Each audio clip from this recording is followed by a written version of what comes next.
หิวกับหิวบันผู้ใดมากินแล้วเอามาซะไว้หมดเวลาหมดจักเอินผู้น่ะกินแล้วมาซะไว้บ่เก็บบ่เมียนเลยเท้าเฮ้ยอย่าเฝ้ากินห่วยคนหิวมาบ่รู้จักเอิ้นเจ้าบ่ต้องเฝ้าเว้าให้คอยกินข้าวแล้วก่อนจังเว้าเอาก็ยังว่าอย่าเฝ้ากินหยุดเดี๋ยวนี้ก็ยังว่าอย่าเฝ้ากินเอาจะสิเว้าหยังก็ดอคอยหิวก็สิอิ่มบ่แห้งเด้อนี่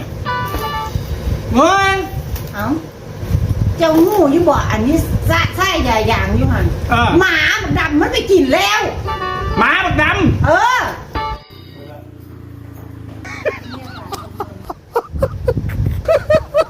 มันใส่ก็สิบอกเจ้าสะบอก